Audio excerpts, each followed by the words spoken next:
A minha questão a você hoje é o quão editada a palavra de Deus chegou à sua mente. O quão editada, o quão alterada, tão pateticamente alterada quanto a edição daquele vídeo, que fez com que o sujeito em questão dissesse exatamente tudo o que ele jamais diria. Desse mesmo modo se pratica e se faz em relação a, no fim, Jesus dizer o que Jesus não disse. Se usa a Deus para que ele, em nome dele, se diga o que ele não disse. Se manipula a Escritura para pegar pedaços dela e montar a edição que a gente queira, e no fim ela diz o que jamais diria.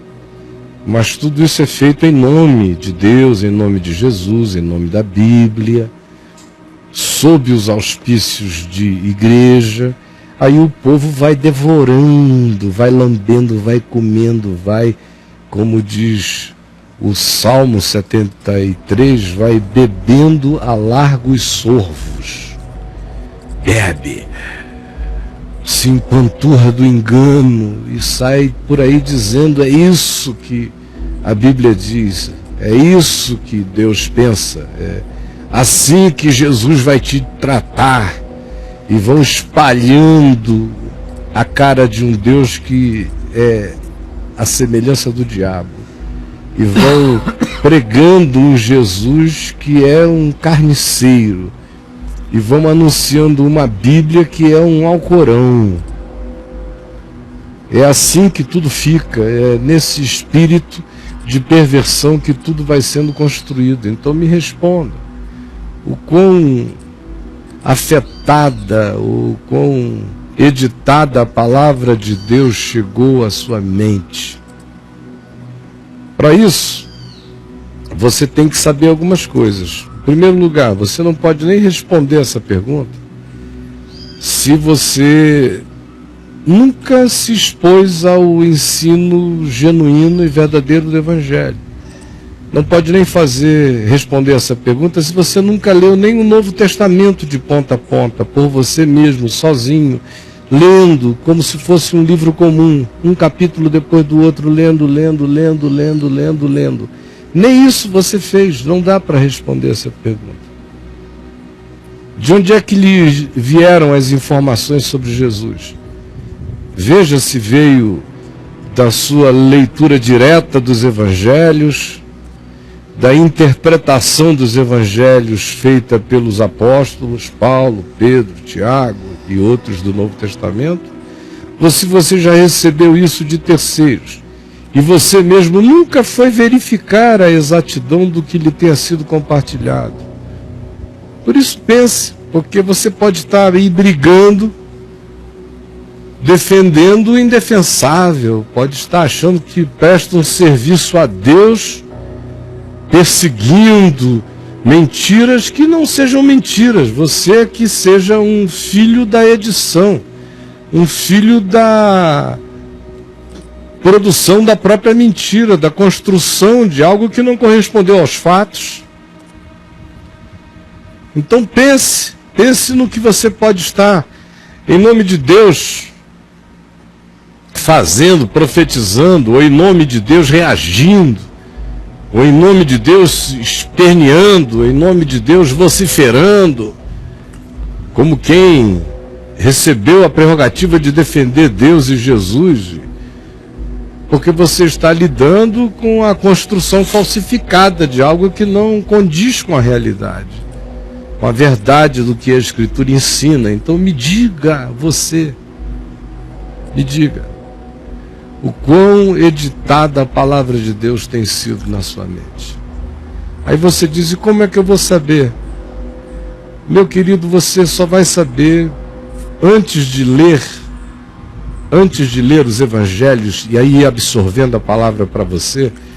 Você só vai saber comparando minimamente o que o amor mais sublime que você conhece é em relação ao que você pratica na sua vida, ao que você pensa, ao que você sente. Aí você vai saber o quão distante você está e o quão editada a palavra tem sido em nós, porque a genuína palavra de Deus, o apóstolo Pedro nos diz que ela é uma semente do divino em nós. Ele plantou, ele nos doou a sua divina semente, o seu divino sêmen foi semeado em nós, a sua semente, pela palavra que nos foi evangelizada, que nos foi plantada, que nos foi boa novificada na alma.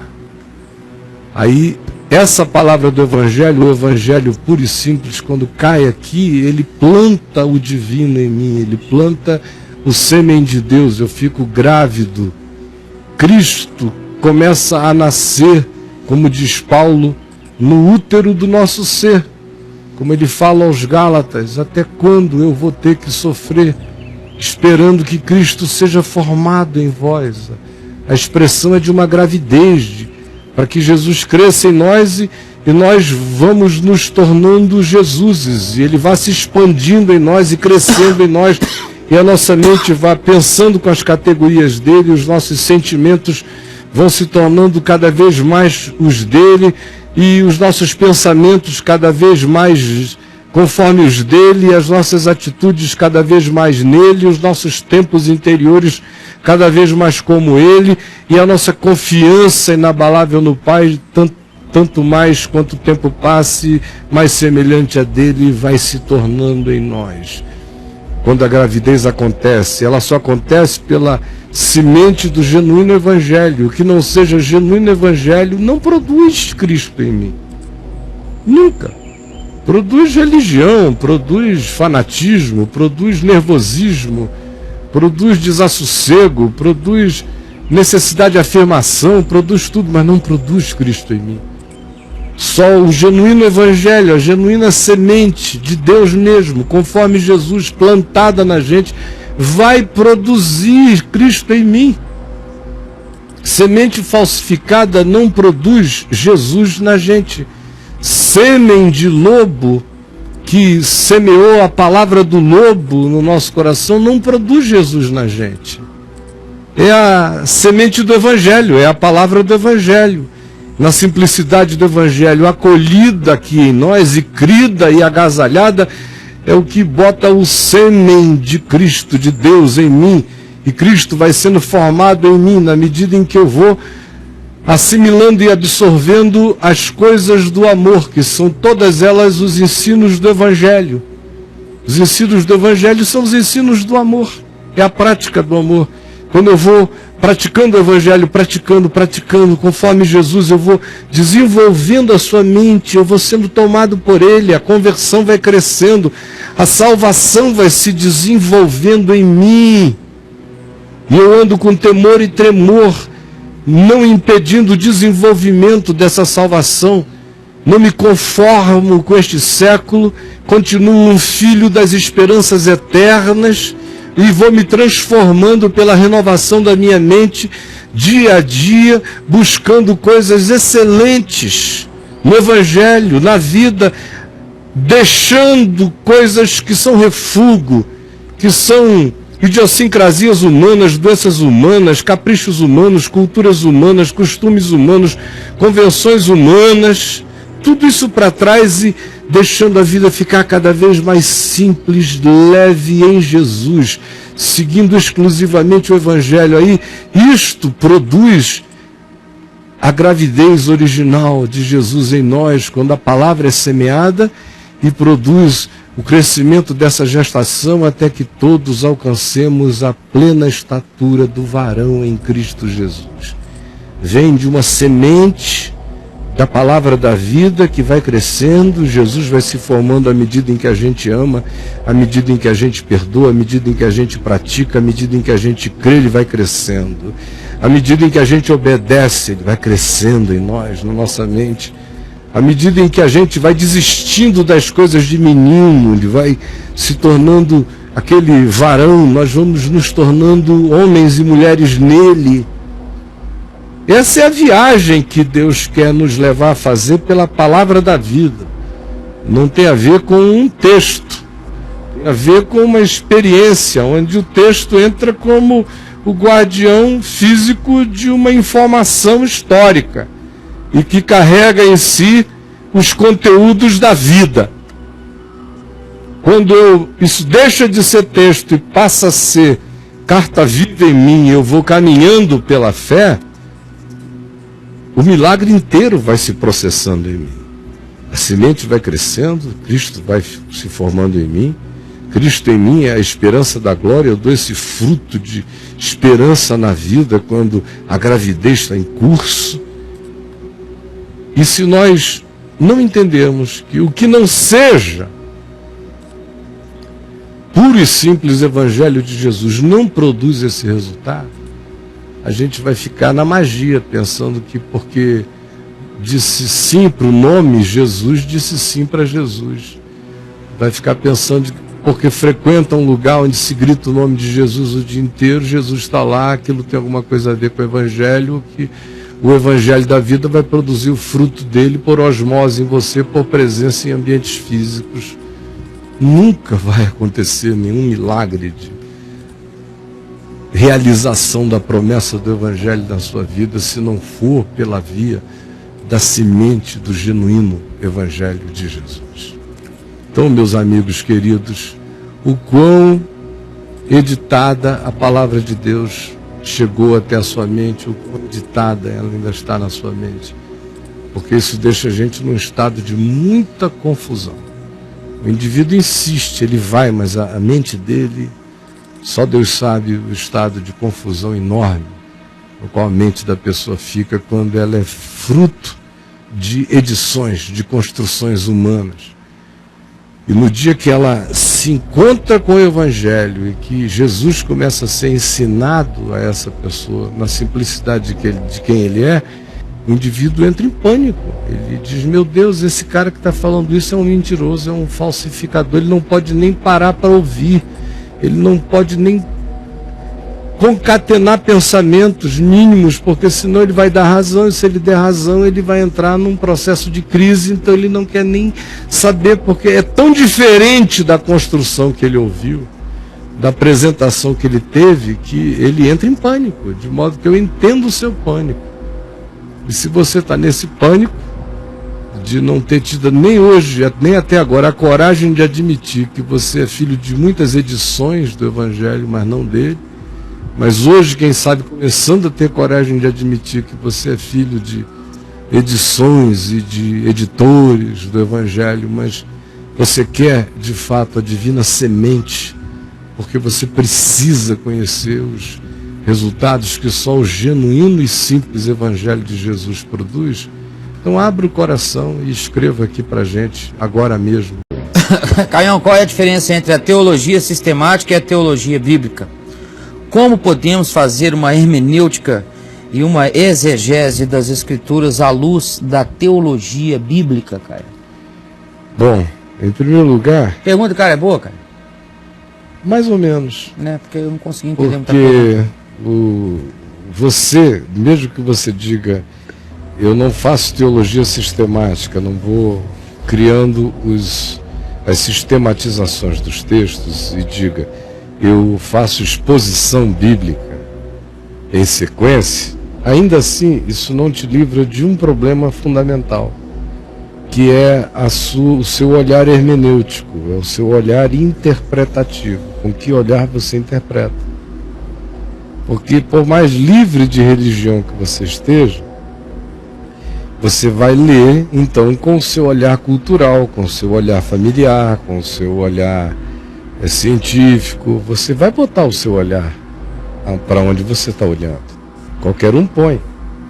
Então, diminuir o meu olhar quando eu estou lendo a palavra ao máximo, diminuir o meu olhar ao máximo na leitura da palavra, só é possível quando eu vou dizendo a mim mesmo que Jesus é a minha única chave hermenêutica interpretativa.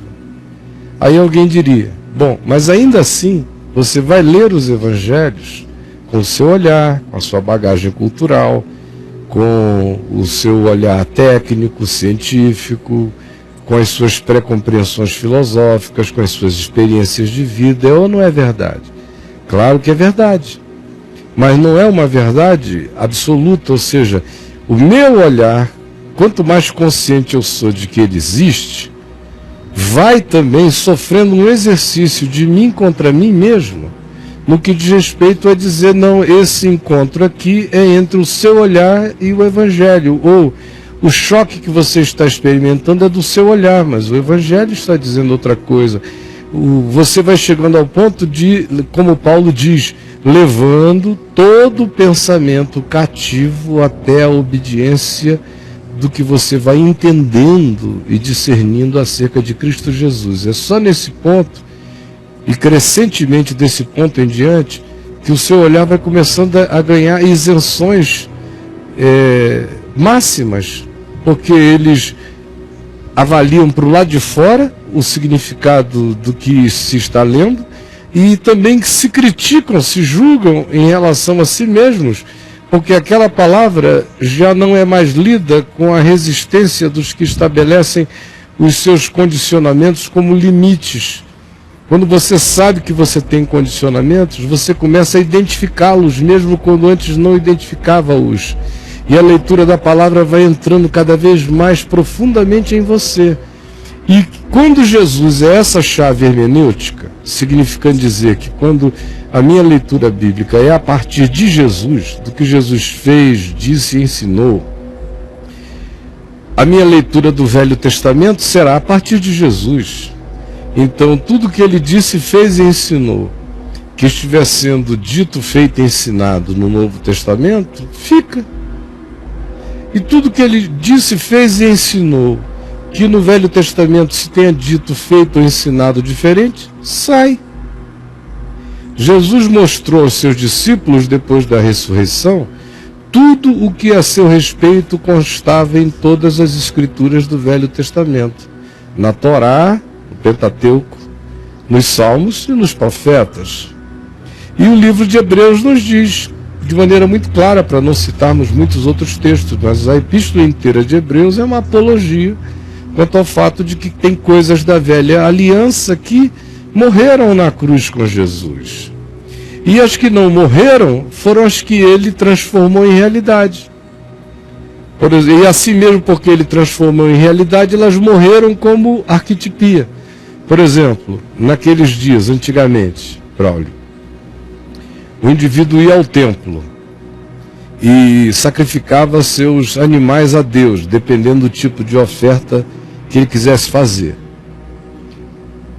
Quando se disse, eis o Cordeiro de Deus que tira o pecado do mundo, não se precisa ir quando a cruz se realizou e o Cordeiro de Deus foi imolado e o véu do santuário foi rasgado de alto a baixo em duas partes, como diz o Evangelho de Mateus, aquilo ali significa algo bombástico. Significa que tudo que era contra nós morreu em Cristo. Significa que o templo, como lugar físico de adoração, acabou. Pode ser um lugar de reunião, mas não é casa de Deus. Significa que sacerdotes humanos entrando para me representar diante de Deus e orar diante de Deus por mim, acabou. Significa que todo o aparato do Velho Testamento, toda a máquina do Velho Testamento de culto, morreu nos seus ritos, nos seus sacrifícios, nas suas simbolizações. Jesus encarnou tudo, está consumado. Então tem coisas que não vão mais se repetir porque ele já encarnou. E tem outras coisas que não vão mais se repetir porque ele as matou na cruz. Os escritos de dívidas, que são inobserváveis, que tornariam a nossa vida aqui mais xiita do que a dos amigos do Irã hoje. Se teu filho não te obedecesse, você tinha que pendurá-lo no madeiro na porta de casa até que os corvos viessem lhe comer os olhos. Se alguém casasse com a tia, tinha que sofrer penalidades. Se alguém quisesse ter qualquer coisa, se alguém comesse o que não estava prescrito na dieta, tinha penalidades. era um escrito de dívidas e de dívidas inobserváveis. Foi tudo rasgado na cruz. Então quem não lê a Bíblia sabendo disso, sabendo que o livro ficou menor, porque em Jesus a palavra ficou infinita, e quiser que cada página da Bíblia continue em validade, ele vai fazer um desserviço e ele vai estar dizendo que está praticando um estudo bíblico, mas ele está praticando uma angústia de não entender as contradições. Aí vai chegar um ponto em que ele vai praticar as contradições, sem nem perceber. De um lado ele sabe o que Jesus ensinou, e de outro lado todo mundo olha e diz, mas isso tudo aqui também está na palavra, está no Velho Testamento e tem que ser cumprido. Aí o cara fica nessa esquizofrenia, nessa inconciliabilidade entre Jesus e o Velho Testamento. Então o mais resolvido de todos eles ainda é um conflituado, enquanto não entende a simplicidade disso que eu estou dizendo pela milésima vez aqui. Sim. Então a questão é, o que me salva não é não ser teologia sistemática, nem ser dogmática, nem ser teologia bíblica. O que me salva é se ela é cristocêntrica, se Jesus é a chave hermenêutica, se Jesus é aquele em quem habitam todos os conhecimentos e toda a sabedoria de Deus estão nele. Se ele é o Verbo encarnado, se toda a comunicação final de Deus está definida em Jesus. Como diz o escritor de Hebreus, Deus outrora falou de muitos modos e de muitas maneiras aos pais pelos profetas, mas nesses dias nos falou pelo Filho, o qual é a expressão exata do seu ser. Quem não chega aí e a partir daí não lê a Bíblia, não vai nunca ter a chance de conhecer o Evangelho, vai estar sempre fazendo essa mescla e vivendo essa angústia esquizofrênica, essa falta de pacificação interior, que só tem, eu repito, só tem de fato como segurança interior aqueles que leem a palavra e leem a vida, tendo Jesus como chave que abre todas as portas, todos os tesouros da sabedoria e do conhecimento. E o que for conforme ele, eu quero para mim. E o que não for conforme ele, eu aprendo, eu sei como é, mas eu não quero para mim. E aí, brother? É isso aí, Caio. Você já falou muito sobre isso, mas esse assunto é maravilhoso, assim, eu acho. Cada vez que fala, esclarece mais um pouquinho legal, mais, né? É, cara. E o pessoal que está aqui é tudo gente nova. E, poxa vida, e cada vez você fala com menos tempo, mais simples. Teve uma vez que você falou aí, quase 50 minutos sobre isso, deu até aquele vídeo lá. E agora você resumiu mais. Pô, maravilhoso, cara. Enfim.